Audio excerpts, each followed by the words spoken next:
welcome to the FIA Show. I'm your host, Brian Hogman, and FIA stands for the Forget It All because we're getting a lot of messages from people right now and their younger kids can't watch the show anymore. So it is the Forget It All Show. Just fucking kidding. Okay. Anyways, today we've got Davis Carroll in here from Mission 35 Mortgages, one of our rock star mortgage agents. Davis, thanks so much for being here. And then we also have Jordan Russell. The guy has a resume taller than he is, okay? So he is a commercial appraiser, a property manager, and a real estate agent as well, too. So Jordan Russell here as well, guys.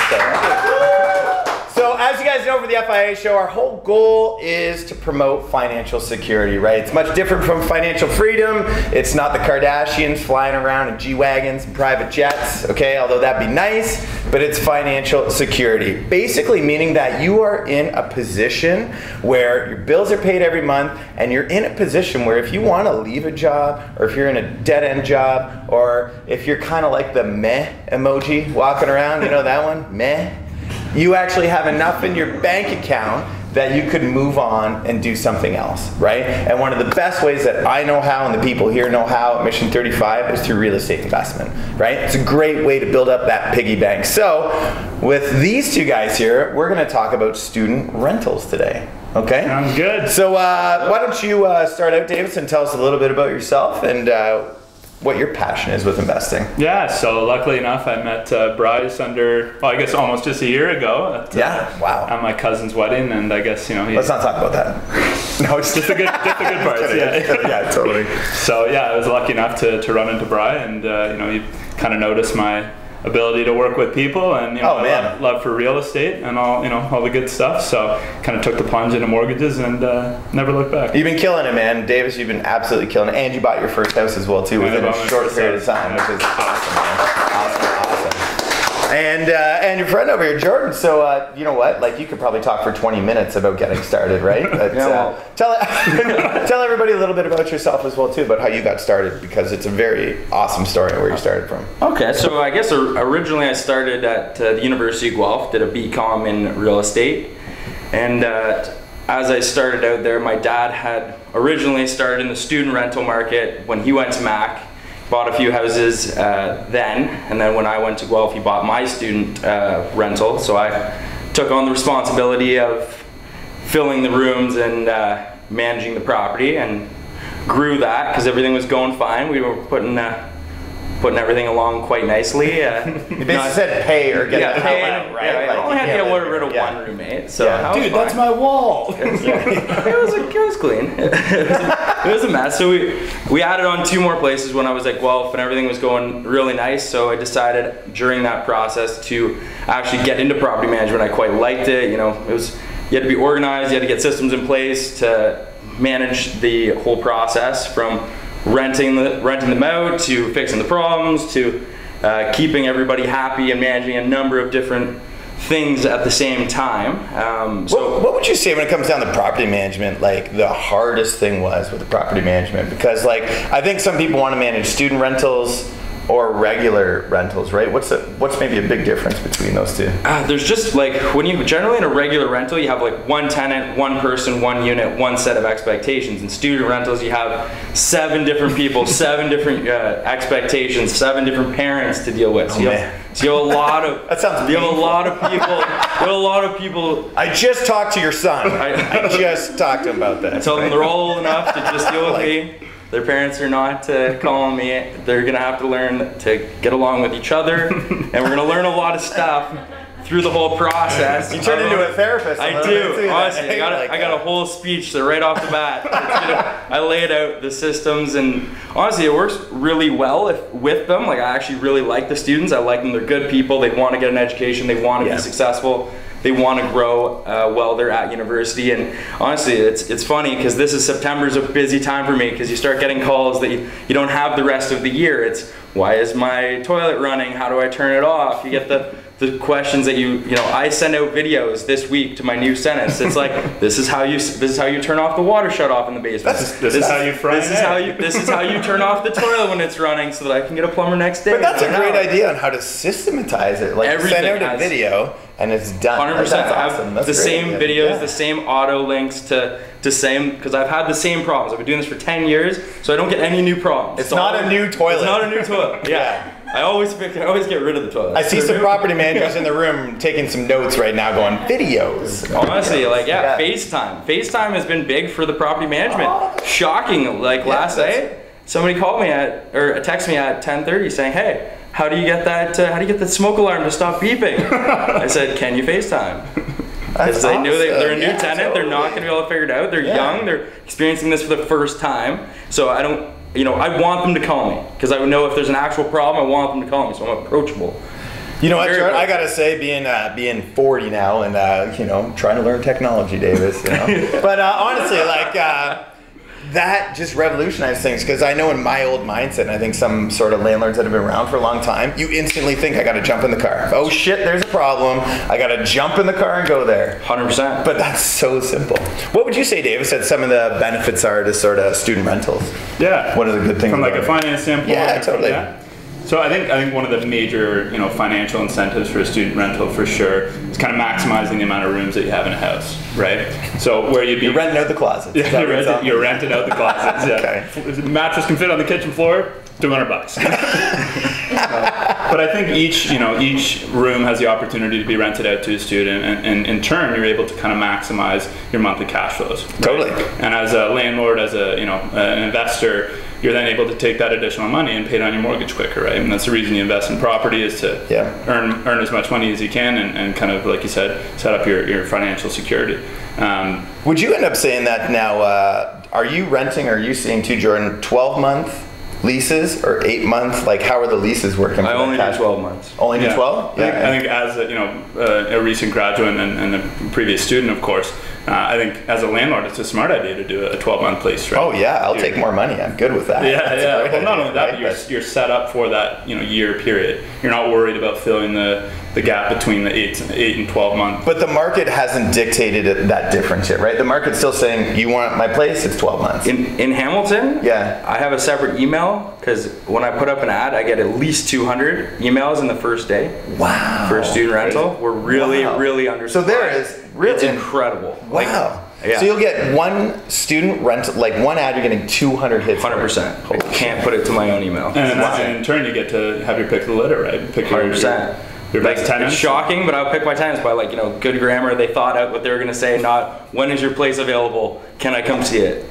It's like, I'm a group of 6, I'm a group of this, looking for a place between this and this. I like this about your place, because then you see that they thought it through, and that you're not going to waste your time either. For sure. What price point are you seeing renting out at right now? I'm generally between $485 and $525 a bedroom. Yeah. I think you can push as high as you want, but I like to be like at a fair range where I feel like they're happy with what they're getting, I'm happy with what I'm getting, and like good expectation. If they get in there, they start moving in, they feel like they're getting ripped off on rent, then they're going to turn around right away, and they're going to try to get every dollar back. They're going to be calling saying, change my light bulb. 100%. So then they're going to have to do a light bulb video about how to change a light bulb. It comes right around. It comes right around. Yeah, Amazon also great. Need light bulbs? Here they come. That's awesome. I really love that, right? Because a guy busy like you got to learn how to systematize that stuff as easy as possible, right? Totally. Davis, what would you say some of the negatives are for financing wise, right? Because we hear a lot of pros and cons about financing when it comes down to the student rentals. For sure. And I mean, as much as it's great to have students in your place, it's very difficult to purchase a property with the intent of it being a student rental. Right, the liability is greater for the lender, if they're lending based on the condition of the property, and then in turn you're going to turn around and rent it out to students who don't, What's wrong with they're just there for an education? I don't understand. They hate having fun. They're always clean.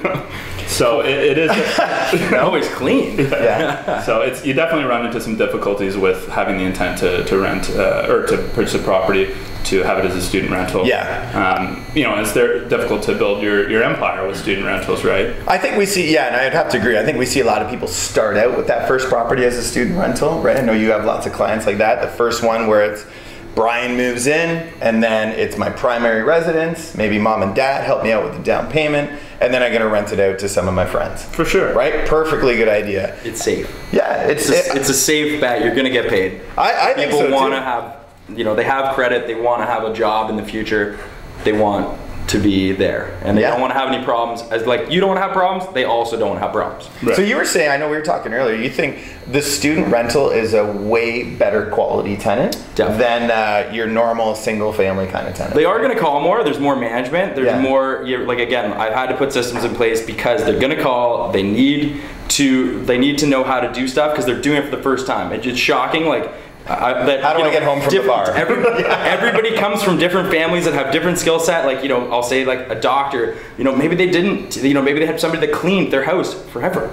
So then they'll, they don't now have a cleaning person that lives with them or around.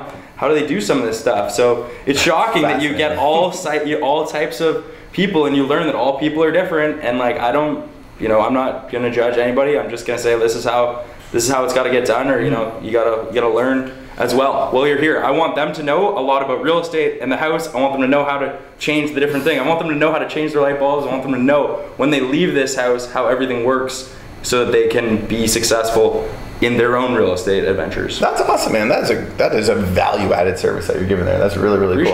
I appreciate it. Yeah. Now, is it common to ask for parents to co-sign? Will you end up having parents co-sign, or is that an automatic, or is it? I don't do any of that. No, I really do a hard divide. Like, this is your house, like, students, tenants, whatever. You and your parents can chat it out. Like, I won't even take phone calls from parents. Like, they're not unless there's a real issue that I need to discuss, there's no real reason that I see to need to explain stuff twice that like could be just explained. Because like, I set the expectations, I sit down and talk about it. The lease was well laid out. Everything is, I rarely have, everybody else got it across my other places, so I don't see where the disconnect generally was. And again, I've been doing this for 10 years, so I've gotten better at that, and is taking that and setting up your expectations. Like, my tenants know I don't really want them to sublet this property off the bat. When they're signing the lease, it's like, if you have an intent that you are going to get a whole bunch of extra money by Airbnb or subletting, it's just not going to happen unless you have a good reason. You're moving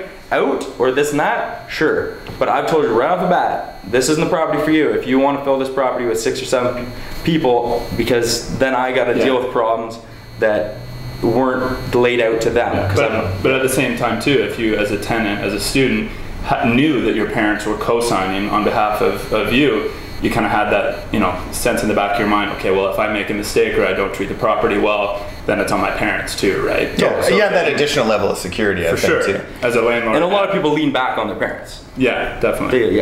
What would you say when it comes down to utilities? You were mentioning some price points there. I know we were talking earlier about that. Include utilities in rent, don't include utilities. What are your thoughts on that? Yeah, I mean, as a student, you kind of see it all, right? For different people that you went to school with, friends, whatever, that had their rent a little bit inflated, having utilities included, or your rent was a little bit cheaper and then you had to pay for utilities, right?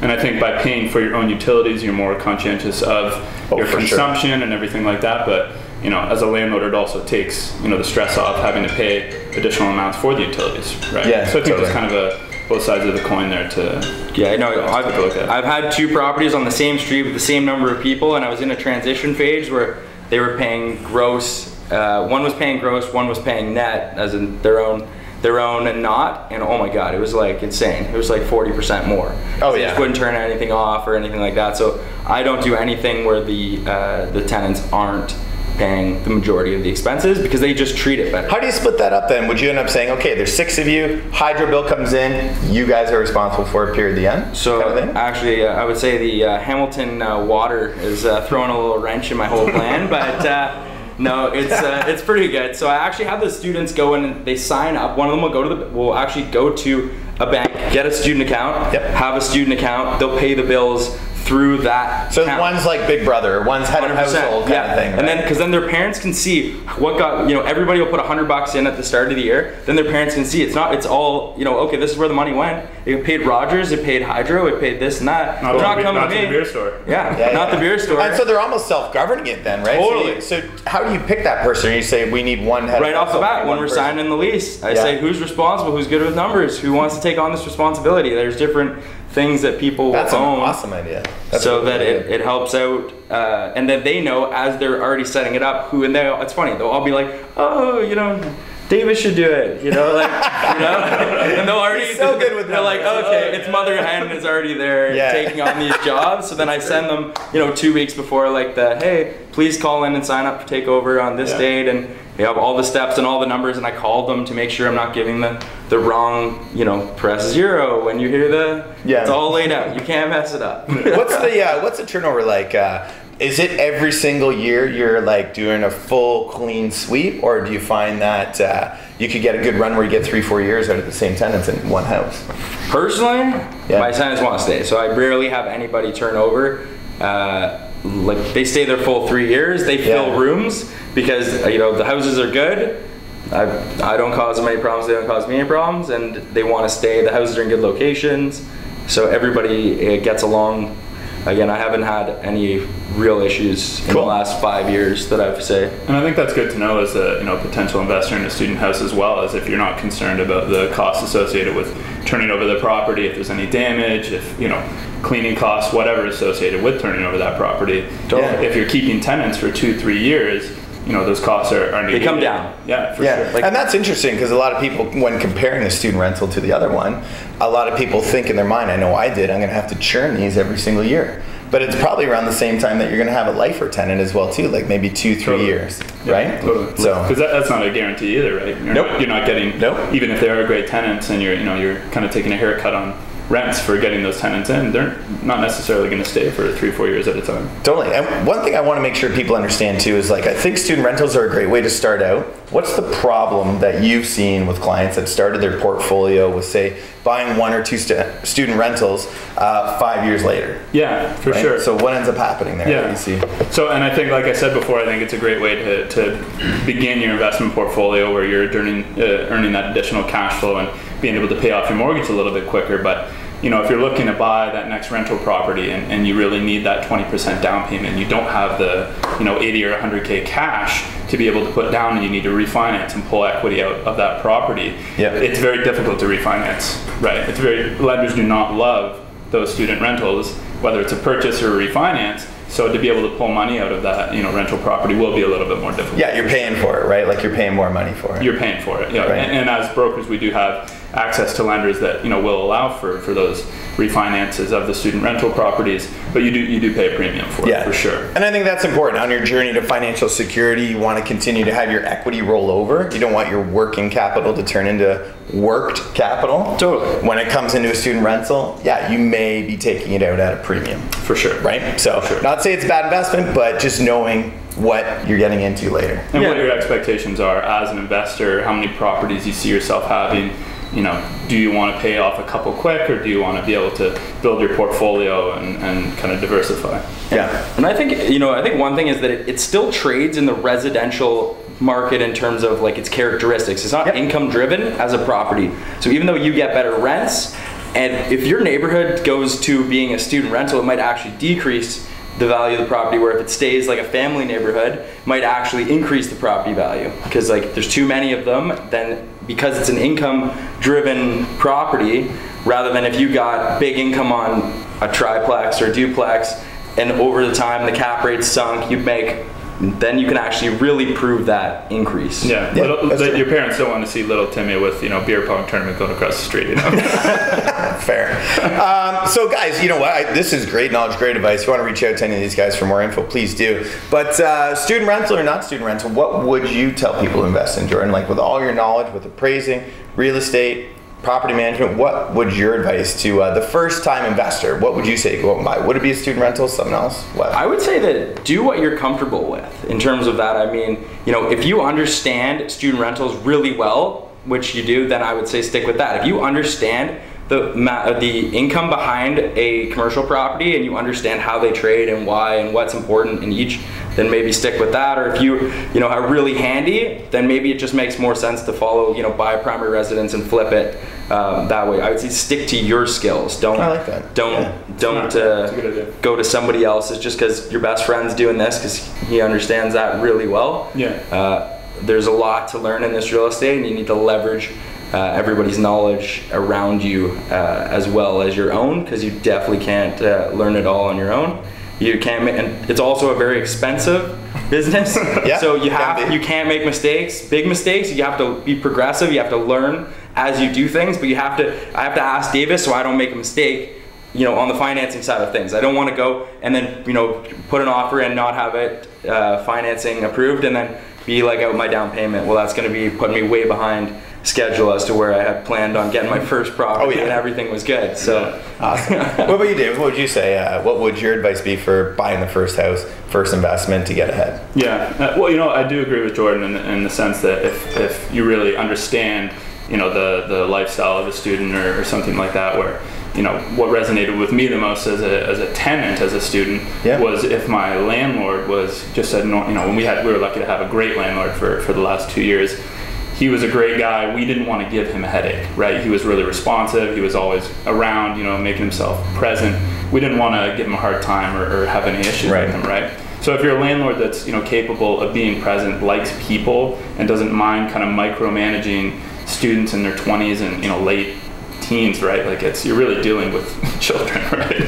So we were children. So if you're okay with that, student rentals are great. But if you're kind of looking, and you got to know the school. You got to know the school. Totally. You got to know how it rents, when it rents, what months, what weeks, what areas are stronger than other areas, or, you know, where the grocery store's located, where the bar's located, and where is everybody. It all falls into play to who you get. Because I get a lot of tenants at Mac that move from this side and this side to the neighborhood that I'm in to wanting to be on that side, because they moved to the wrong side of campus for their first year and realized it was too far from everything. That's awesome. I couldn't, you know what, I think staying in your lane, you guys both sort of said it, I think that is absolutely perfect, and being conscious of the amount of time you want to spend, right? If you want to spend the time managing tenants, I think more cash flow typically equates to more management. I think it's kind of a loose equation, but you got the time, you can go in that direction. If you don't, get something that's a little less actively managed, right? For your first investment, depending on what your goals are for that. So guys,